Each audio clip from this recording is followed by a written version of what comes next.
আজকে আমি যাব শিয়ালদায় রাজুদার পকেট পরোটা খেতে। রাম রাম বন্ধুরা, আমি শুভ। যতই মনে করি যে আমি রেগুলার ভিডিও দেবো, ততই যেন আমার আলিশিটা বেড়ে যায়। তোমাদের কাছে কোনো এর ওষুধ আছে? একটা জিনিস করে তোমরা আমার আলিশিটা ভাঙাতে পারবে, ওই সাবস্ক্রাইবের বাটনটা চেপে দাও না প্লিজ। তো যাই হোক, সকাল সকাল চান করে রেডি হয়ে বেরিয়ে পড়লাম শিয়ালদায় যাওয়ার উদ্দেশ্যে। শুধু রাজুদার পকেট পরোটা খাওয়ার উদ্দেশ্য আমার না, আমার আরও একটা কাজ আছে, সেটা তোমরা ওখানে গেলেই বুঝতে পারবে। মাথাটা ছেনে নিয়ে চলো বার হওয়া যাক। অবশেষে বার হয়ে গেলাম। বার হয়ে অটোয় উঠে ভোজহাটে চলে গেলাম। সকাল সকাল বাসে তো ভিড় হবেই, সেই জন্য ভিডিও করা হয়নি, সেই জন্য একেবারে পুরো শিয়ালদায়। তো চলো এবার রাজুদার কাছে যাওয়া যাক। আর এটাই সেই আন্ডারগ্রাউন্ডের রাস্তা যেটা রাজুদার কাছে গিয়ে উঠেছে।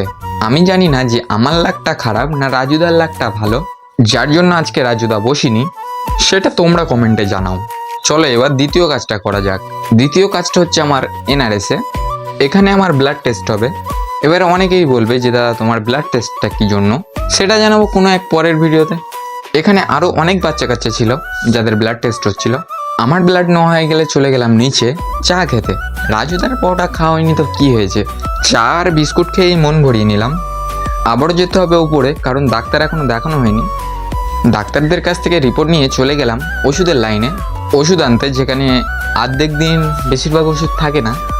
তারপরে অর্ধেক ওষুধ নিয়ে চলে গেলাম ফেরিওয়ালার কাছে জেলি লজেন্স নিতে।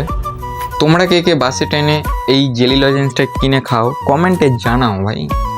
তারপর বাস দেখতে দেখতে টুক করে একটা বাসে উঠে গেলাম। তারপরে চলে আসলাম বাড়ির দিকে।